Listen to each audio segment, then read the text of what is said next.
Welcome to Ryan Runs. This might be called. I don't know.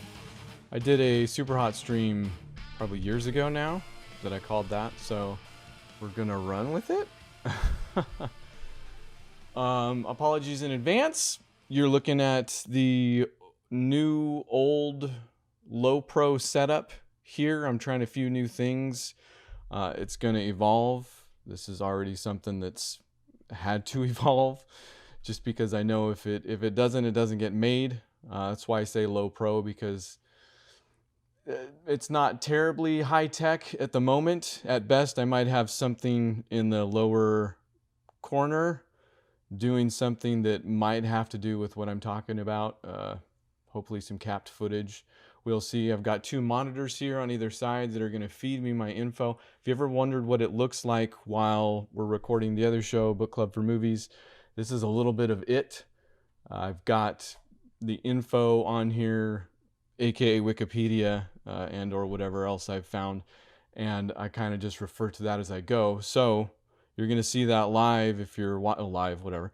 You're going to see that if you're watching this video, and you're going to hear that possibly if you're listening to the podcast. So, fair warning, I still wanted to keep doing something, and not surprisingly, I've been playing a lot more video games with the whole pandemic, quarantine, all of that stuff. But it's kind of shifted as of late because, and again, I've mentioned this, when we stopped doing zero hit points, I took a good long, for me anyways, 4 months off of games at least ish. And then when I came back, it was more family focused and kind of has been since. I moved. We have two Xboxes. I keep one out here in my office for office work, tax man. And then we keep one in the family room just because we've been using it for even just media serving and stuff like that. Switched those around. So now the fancy Xbox One X is in the family room, where I've been doing a lot more of the gaming and with my family. So what that's done is had me seek out more multiplayer games. And this is going to be the first of those. I would imagine, hopefully I get to keep doing these in some form or another. And all of that depends on whether or not I get called back to work, actually. So hopefully, I guess. So the games I've been looking for have been more multiplayer focused, and multiplayer with my kiddo. I got a 9-year-old girl, 10-year-old girl, whatever. She keeps growing up, so it's hard to keep up, honestly. And my wife. So I have a son as well. He's special needs, so his gaming needs are a little bit different. VR has been fun. Maybe I'll do a show on that, actually. It'd be interesting at some point. So even though I'm going to talk about some games I have been playing, and I'm going to take almost more of a historical view. Again, if you've been listening to Book Club for Movies, I've been trying to do a little bit more research on the stuff that we watch because it's fun for me, and then it also makes it fun to talk about. So I'm going to bring a little bit of that to this. I will admit that part of it comes from the fact that while we are playing some of these games, I have a hard time not playing something, not that doesn't teach you something, but that you can't learn from. It's kind of two different things. And even though I'm going to talk about maybe one of the more educationally bereft genres, the beat 'em up this time around, there are plenty of history lessons to be had. And even though I talk plenty about my film degree in the other show, I'm sure both jokingly and extra jokingly, I also have a film degree in history, you could say. As we've been playing these games, I go back and I look up kind of their historical context, both with the game in particular and also with the genre, with the developer, stuff like that. Like I said, there's a lot to learn from. And also, the whole impetus to this is because I can then teach my daughter some of this. And I've always been a big proponent of kind of that zeitgeist thing, right? You know, this isn't something you would typically learn about or even consider important, you know, learning the history of video games and as they come up and stuff like that. But in a way, all of this stuff is important to understand the world and especially history. You know, Okay. This is also going to be a great practice in avoiding rabbit holes. So we'll see how well I can actually do that. No promises. If you hear me do a weird pause like that and then move on in the same direction, it's because I've successfully avoided talking about something that probably doesn't matter as much. In any event, one of the games, maybe one of the very first games I picked up along these lines to both play and teach my kid a history lesson with were beat 'em ups. And specifically, and this video is going to get, podcast, whatever, is going to get a little hyper specific, while I do think there is a fun lesson and there's a lot to be garnered historically from this one game because it contains 5 games. It is still a pretty narrow view. It's from one developer, and I'll come back to this later on. It's, oh, did I say 5 games? 6 games? I don't know, 7 games. It's going to go up even more by the end of the show, I'm sure. But the Capcom Beat 'em Up bundle, if you haven't played this, I think it came out September 2018. Again, I've been reading plenty of stuff that mentions that. And we went not necessarily chronologically. I will go chronologically while we talk about it because, again, I think it's, even though it is a very focused view, it speaks pretty well to the history lesson. There are also a lot of other videos out there already on this subject. I'm not doing anything new, and I'm certainly not doing it as well as some of them did. Again, at best, you're going to have a little bit of footage down there in the corner, and mostly it's going to be just me talking. That is also on purpose because I want this to be experiential more than educational, probably.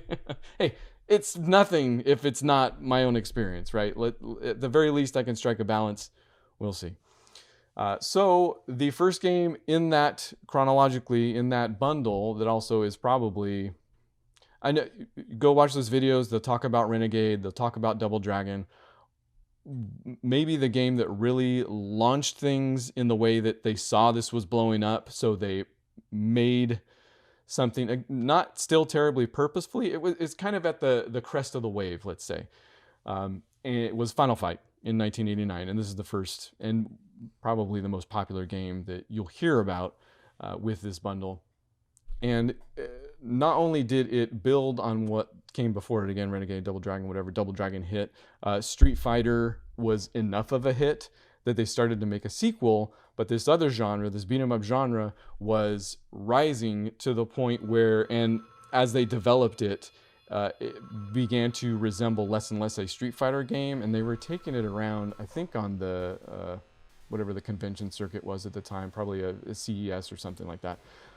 They got enough feedback on it that it was not like Street Fighter, that it did get renamed eventually into Final Fight. And honestly, the two genres come together. There's obvious DNA shared between both. Even just from, again, if you can hopefully see some gameplay down below, just from the HUD, right? You've got the health meters on either side, especially Final Fight, where both sides are filled up. Final Fight just being 2-player, but the DNA is there. You know, it's not, at best, one of the greatest innovations is that you're moving horizontally, vertically. You know, you're moving up and down the screen and not just fighting each other left to right. This also introduces, being one of the first, some of the hallmarks that you're going to find in every single one of these games for, it's not quite a 10-year period. I mean, whatever, they show up nowadays, even when people are making beat 'em ups, which we will get to. Again, this is kind of a first of a series of videos. I hope this one, not even just for beat 'em ups, like I have a second. Okay, we'll get there. So some of these hallmarks, the game just uses 2 buttons, right? And this is why it was actually pretty good to play with my kid, because it's easily grasped, right? 2 buttons, punch, jump, and maybe a kick. If you combine the buttons in really inventive ways, like one and then the other, sometimes you can press them together at the same time, and it does a special attack, and it'll take health away from you, so you can't just spam that. So these are the things you're going to see over and over and over in all of these games, especially from this collection, but also across this genre. One of the other hallmarks I would say that this genre tends to deliver are perfect stories. Honestly, even from the get, we have a professional wrestler turned politician and Mike Hagar. We've got him facing off against a gang called Mad Gear, and we have two allies at the very least, one named Cody, whereas the third guy is named Guy. And basically they take a bunch of elements from pop culture, movies being one, to build up these kind of ridiculous stories. And again, this is the 80s, this is 89, so they're pulling from just the best source material anyways. Apparently one of them, and this wasn't a film I had heard of, was Streets of Fire, and the hero of that film even being Tom Cody, so they got a name from there. The rest of the names come from 80s rockers, so another solid pull.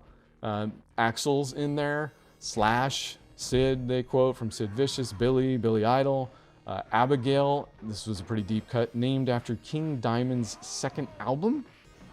The boss at the end of the first level is also Damned, which doesn't say was named after the band The Damned, but should have been, could have been. Fabulous band, check them out. Poison, of course. And most disappointingly, the character that Capcom also commented, they were concerned that players would feel bad beating up a woman. Poison is a woman character. So they noted in the manual itself that she was a quote-unquote new half, which cannot be a good way to put that, then or now. In any event, they didn't follow up with an explanation for the names Bilbo, Doug, D-U-G, or Bread, B-R-E-D, but still it's just his name is Bread. You see some other hallmarks you'll get as you eat food out of trash cans, etc., whatever. And honestly, Final Fight started out with some things that disappeared really quick that you still saw later on, but I don't necessarily know why, except for the fact that they might have been pumping these out when the genre hit because they were top moneymakers in all of the arcades. But it being a beat 'em up, again, I mentioned it being kind of repetitive or bereft. Like, they're easy games. They're easy to grasp. They are arcade games. You know, it's going to be a common theme with arcade games because not only do they want you to understand it quick, but they also want to suck you in. Like, these are famously known as, in fact, I saw the term quarter muncher come up like 3 times. So either everybody's reading the same article or they have the same bad taste in phrases. I don't know. But they're made to just milk money out of you. And I don't know if that's a better phrase, but it's the one I chose just of my own. So they are simple, obviously, and not necessarily to their detriment, I want to say. And again, it's all part of the history lesson, but the things that Final Fight came up with, like combos, or even, again, just the way you can use those only 2 buttons, were still fairly advanced and don't all show up in all of these games we're going to talk about, which we probably should keep going and talk. I say we. I'm just so used to there being someone else. But I'll keep going. I will keep going. We will keep going. The second game, chronologically, that we played was Captain Commando. And I didn't know this, so I'm not this cool. But apparently Captain Commando did not appear with this game of his in 1991. He was something that appeared on the back of NES box art between 86 and 89 as kind of a corporate spokesperson, you know, and it even quotes games like 1942, Commando, Ghosts and Goblins, Mega Man, Trojan, Section Z, Gunsmoke, games that I guess I've never seen the box art for, but that I own, you know, that are sitting like a foot away from me, that I just feel like I would have known about Captain Commando, that I should have known about Captain Commando. But he would show up on the back of these boxes and basically, it says, was depicted as a futuristic space hero. He had a ray gun. He's got these super, probably, and I'm sure I'm using the term correctly this time, call back to the Club for Movie Show, dope medallions around his neck with 2 big C's on him. Guy was super cool. But he was on the back of these products to congratulate the person from buying them. So he joins the long list of like superheroes that are super stoked with corporate sponsorship and stuff like that.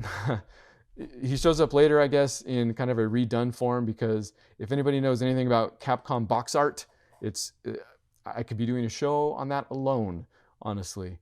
Look anything up. But he gets kind of a redo into something that looks less like you would think when I say the words Capcom box art. That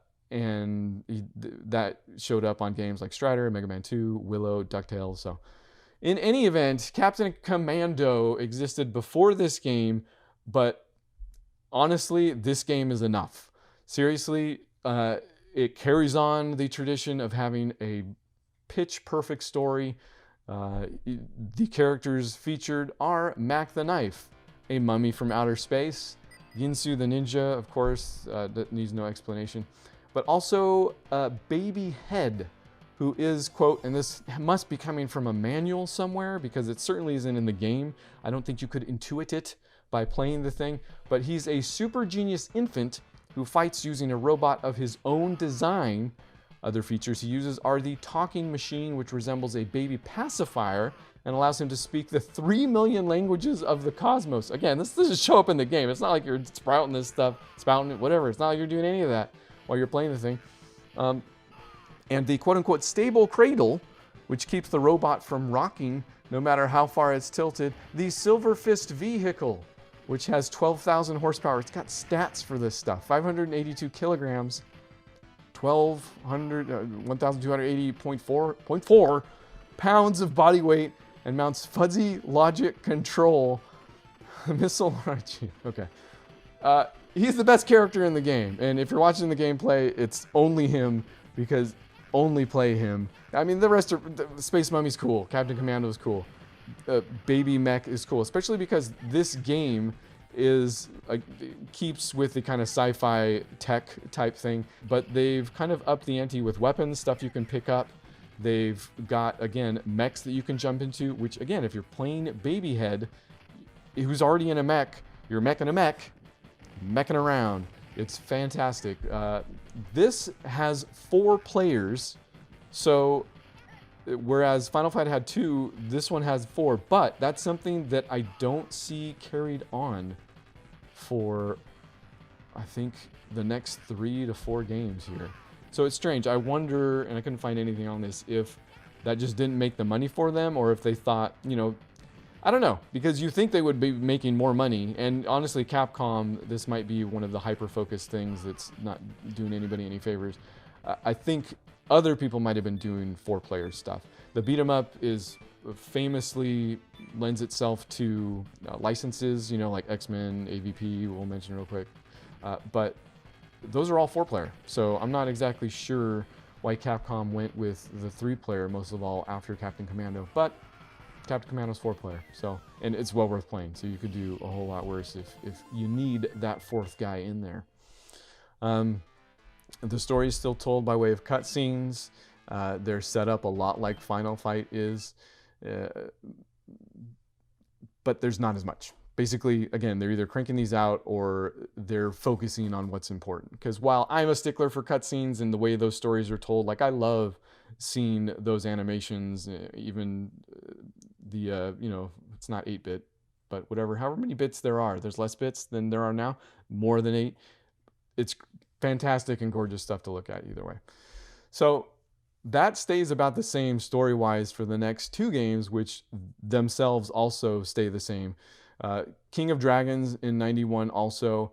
The story is what you would expect with that title. It's got some light RBG. It's got some light red, blue, green.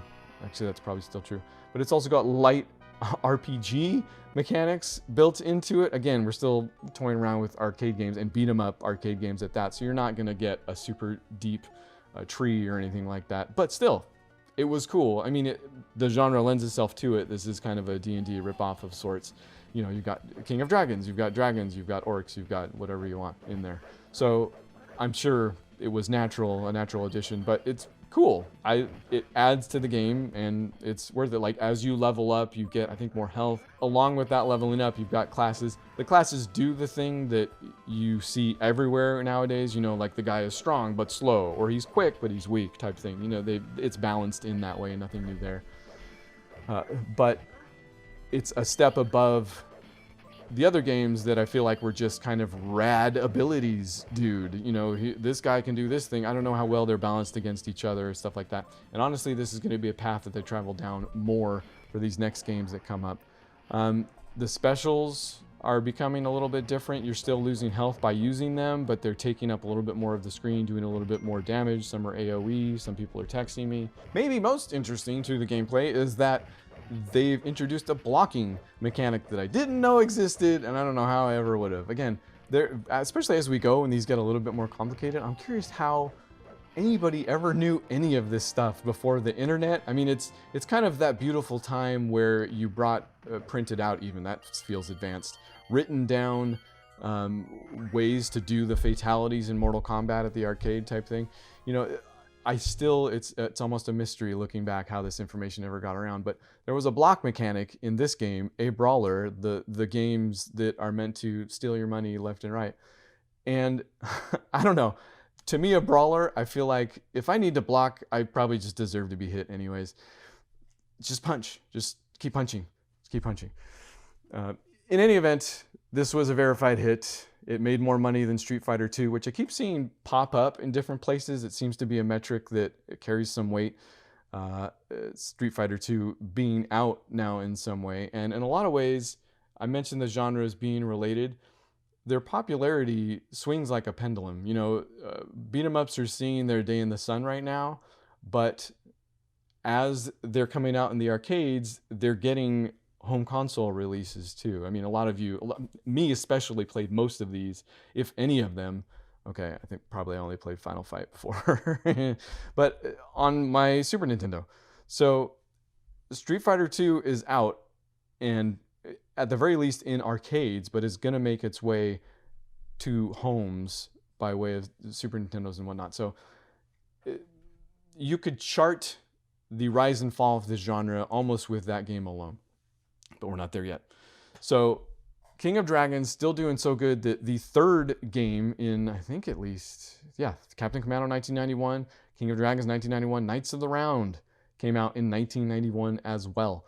And it's another, it's very indistinguishable from King of Dragons.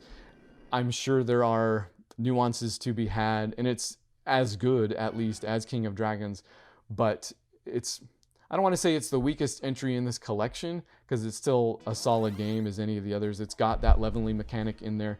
The story is maybe even simpler, even more public domain than the King of Dragons, in that the whole entire story is your King Arthur, you know, and the three characters in there, it only has three, you know, at least we got 5 characters with the King of Dragons to choose from, is King Arthur, Percival, and Lancelot. That's it. That's all you got. They still level up, much like in King of Dragons. You'll get a new sword or a bigger sword or armor that comes with it. Your character changes, which again, I really like. That was cool. That was something that kept you going, you know, to see what happened next. And again, I said this was going to be experiential, and I feel like I'm not referencing my own experience enough with this thing. Playing it with my daughter, that was one of the things she super looked forward to as well. You know, what is it? Oh, you know, she's very into dressing up characters, it turns out. I don't know if you've ever seen that pie chart where anytime amount of time spent playing a game, you know, the chunk that is waiting for my wife and or daughter to customize their character, it's a large chunk. So that doesn't change any here, but at the very least, since it is an arcade game and it's meant to keep you going, you know, much like the prompt you'll see in every single one of these games, go, go! It's cool because the armor looks different, the character looks different. You feel like it's doing different things at time, even though it's probably not. Knights of the Round, it almost didn't matter how good it was. It was the new one. It was still making money hand over fist. That same metric about whether or not it was beating a Street Fighter 2 cabinet somewhere at some time is still there. So we're still good. Let's make another one. 1992, Warriors of Fate is that other one. And honestly, I didn't look too deep into the development teams for each of these games. So 2 different things could have been going on. They could have been making these games at the same time with 2 different teams, or they really were just churning them out. So in any event, if Western fantasy doesn't do it for you, Warriors of Fate came out in 1992, went to Eastern fantasy, at least the Japanese version did. Apparently, If you play the US version, it's completely different. They've gutted all of that, the Romance of the Three Kingdoms stuff, and substituted for names of Mongolian origin. Story's completely fictional. So I would say play the Japanese version for that reason. I don't know why we couldn't have had that just in English, but if you don't speak Japanese, I don't know that you're going to get much more out of it anyway. So you've got 5 characters to choose from again, but still just 3 players. 1, 2, 3 combos appear to be back, so you'll get a little bit of a different animation for each punch.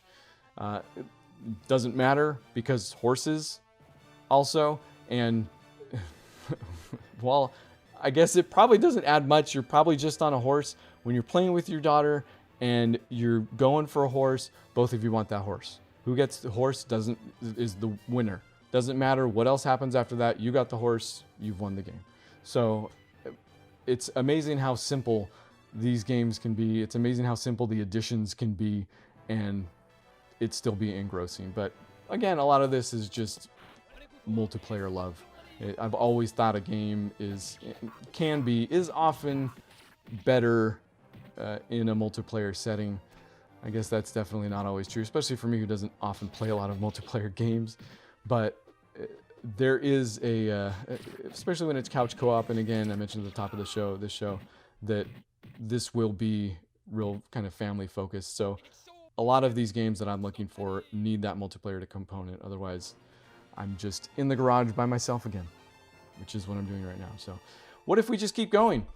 Armored Warriors, or again, if you're playing in Japanese, Powered Gear, Strategic Variant Armor Equipment, which I don't know if I mentioned, and hopefully is coming up on the screen in some way or another. You can play the Japanese versions of these games. It's a pretty cool feature. So it's just, you just switch back and forth, you can see it down there. It even changes the logo for them. So this is in 1994, and honestly, the pendulum is starting to swing back. Street Fighter II is in the home now. That game is taking the world by storm, obviously. And basically, Armored Warriors, to me, says that the beat 'em up genre was not going to go down without a fight. It seems like a reinvention of the thing, and maybe that's just because fantasy doesn't do it for me all that much. So King of Dragons, Knights of the Round, Warriors of Fate, it's okay, it's good, and they're all good games. But when Armored Warriors comes out, and it's all taking place in the year 2281, there's a United Earth government, you're planet hopping between something called Raya, there's a war that's gone on for half a century, there's mechs. Did I mention there's mechs? These are the Armored Warriors to speak of. Just perusing this story here.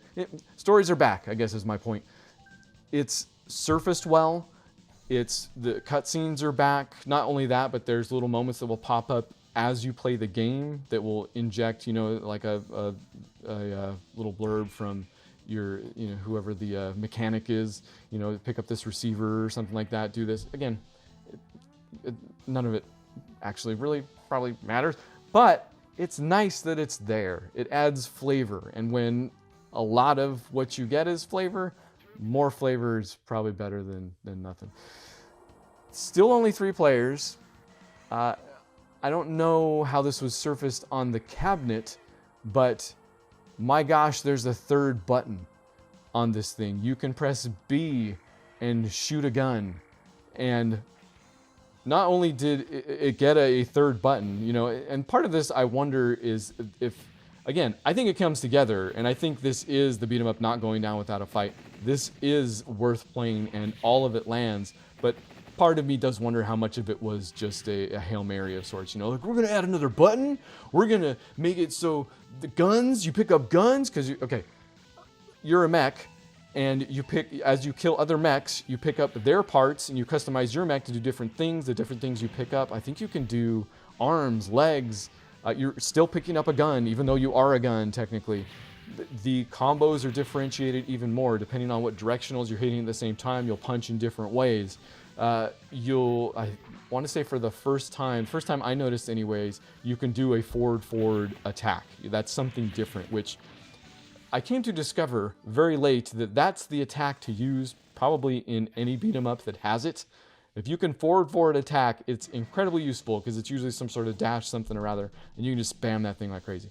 So not only that, here you've got team attacks. If you do your specials at the same time, you'll do some like team up thing, which most of the time we just did on accident, but still is very cool and forward thinking, I feel like, for the genre and at the time even. Again, it feels like a reinvention. Again, I'm only dealing with one developer. I'm dealing with a specific subset of even their games. This doesn't even have among their own Cadillacs and Dinosaurs, AVP I mentioned. We go outside Capcom, Simpsons, X-Men. Again, it lends itself to licensing. Teenage Mutant Ninja Turtles, Battletoads, Golden Axe, Streets of Rage, more on that later. Sega and Konami could basically do their own collections, each beat 'em up bundles if they wanted and should, and I hope really, really do. Armored Warriors, incredibly worth playing. If you had to, in fact, at the top of the list between Captain Commando and this thing, the next one we're going to talk about is there too, but maybe not as successfully, and it's more of a cool inclusion in this bundle because by 1997, which is when this came out, it's called Battle Circuit. Armored Warriors was in 1984, so this is even still 3 years after that. This is, yes, the last beat 'em up that Capcom developed for arcades, and not only did it not even get a home port, which most of these still do, although Armored Warriors didn't get a home port as well, but Battle Circuit didn't even come to the States.